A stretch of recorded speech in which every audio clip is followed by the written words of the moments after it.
যে কোনো বাড়ির ফিনিশিং কাজের সময় যদি অভিজ্ঞতা সম্পন্ন মিস্ত্রি না থাকে তাহলেই কাজের এই অবস্থা হয়। এখানে কন্ট্রাক্টর সাহেব হাফ মিস্ত্রি দিয়ে কাজ করাচ্ছে। শুকনা ওয়ালে সে উষা মারতেছে, ঠিকমতো পানি দিয়ে কিউরিং করে নাই, তারপরে কাজ করতেছে। তার মানে কাজটি খুব খারাপ হবে, কেননা পানি দিয়ে কিউরিং না করে কাজ করলে সে কাজ বেশি দিন টেকসই এবং মজবুত হয় না। মজবুত না হলে প্লাস্টারগুলো বেশি দিন টিকে না। কিছু কিছু জায়গায় ঠিকঠাকভাবেই কাজ করেছে। গতকালকে এই সাইডের কাজগুলো করেছে, কিন্তু ভালো মিস্ত্রি ছিল, সেজন্যে এই কাজগুলো সুন্দরভাবে ফিনিশিং দিয়ে কাজগুলো করেছে, অনেক সুন্দর হয়েছে। আজকের কাজ বেশি সুন্দর হয় নাই, ভালো হয় নাই। তাই এই সমস্ত হাফ মিস্ত্রি দিয়ে বাড়ির কাজ আপনারা করালে ঠকে যাবেন। কন্ট্রাক্টররা খুব চালাক, তাদের দিকে একটু ভালোভাবে নজর রাখবেন, খেয়াল রাখবেন, তাহলেই আপনাদের কাজটি সুন্দর হবে।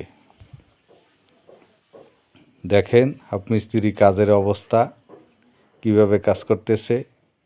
এভাবে কাজ করলে কতদিন থাকবে আপনারাই বলে যান। আর কন্ট্রাক্টরদের উদ্দেশ্যে বলতেছি যে আপনারা যে জায়গায় যেই মিস্ত্রি লাগানো দরকার হাফ মিস্ত্রির জায়গায় লাগাবেন, ফুল মিস্ত্রির জায়গায় লাগাবেন, তাহলেই আপনাদের কাজটা অতি দ্রুত এগিয়ে নিয়ে যেতে পারবেন। এখানে কারো দুর্নাম বদনাম করা হয়নি, তাই আপনাদের বোঝার উদ্দেশ্যেই এই ভিডিওর মাধ্যমে জানিয়ে দিলাম যে যার কাজ যে জায়গায় দিলে ভালো হয় সেই জায়গায় দিয়েই তাকে কাজ করানো ঠিক। এটাই হলো বাস্তব কথা।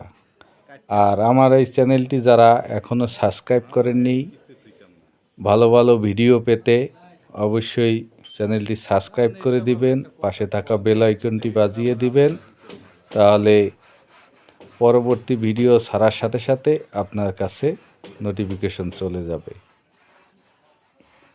একজন মিস্ত্রি ভালো, এই যে মিস্ত্রিটা দেখতে পাচ্ছেন, এই মিস্ত্রি পাকা মিস্ত্রি, সে ভালো কাজ করে।